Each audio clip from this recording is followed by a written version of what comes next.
పర్యావరణ పరిరక్షణ సమితి ఆధ్వర్యంలో డిడిహెచ్ రెన్యువా క్యాన్సర్ సెంటర్ వారి సహకారంతో ఆర్కపల్లి గ్రామ పంచాయతీలో ఈరోజు మెగా హెల్త్ క్యాంపు నిర్వహించడం జరిగింది.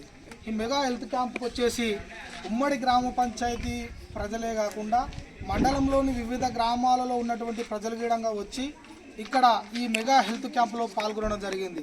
ఈ మెగా హెల్త్ క్యాంపులో అత్యంత కీలకమైన అత్యంత ముఖ్యమైన ఈ భారతదేశాన్ని ప్రపంచాన్ని పట్టి పీడిస్తున్నటువంటి క్యాన్సర్కు సంబంధించినటువంటి టెస్టులు మరియు అదేవిధంగా అత్యధిక శాతం ప్రతి ఇంటికి షుగరు వ్యాధి షుగర్ లేనటువంటి వ్యక్తి లేని ఇల్లు లేదు ఈ ప్రస్తుత భారతదేశంలో. కాబట్టి షుగర్ టెస్టు, బీబీ టెస్టు మరియు అదేవిధంగా పల్సు, లోపలికి వెళ్తే హార్ట్కు సంబంధించినటువంటి ఈసీజీ, టూడీకో, అదేవిధంగా క్యాన్సర్ సంబంధించినటువంటి అడ్వైజు.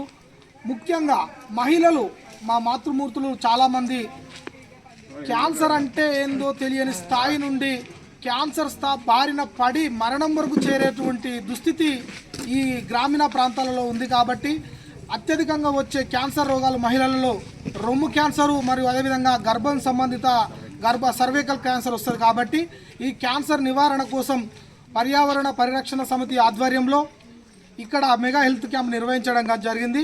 ఈ మెగా హెల్త్ క్యాంపుకు ఆలోచన, దాని యొక్క రూపకల్పన చేసినటువంటి దండు నరేష్ మరియు అతని యొక్క మిత్ర బృందం అనేటువంటి యాచారపు రాములు గారు, దండు శ్రీనివాస్ గారు, యాచారపు శంకర్ గారు మరియు సీనియర్ నాయకులు, విద్యార్థి నాయకులు జమలాపురం రామకిషన్ గారు, గిరి గారు, దండు కరుణాకర్ గారు, తోలు బిక్కయ్య గారు, దండు తిరుపతయ్య గారు మరియు వివిధ గ్రామాల నుండి విచ్చేసినటువంటి ప్రజలను మమేకం చేస్తూ ఈ కార్యక్రమాన్ని విజయవంతం చేయడానికి వారి పాత్రలు పోషించినటువంటి విష్ణు యాదవ్ గారు, దండు రవీందర్ గారు, ఇట్లా పేరున చెప్పుకుంటూ పోతే చాలామంది యువకులు ఉత్తేజంతో, బాధ్యతతో, క్రమశిక్షణగా వచ్చినటువంటి ప్రజలను ఒక సిస్టమేటిక్గా ఈ మెగా క్యాంపును నిర్వహించడం జరిగింది.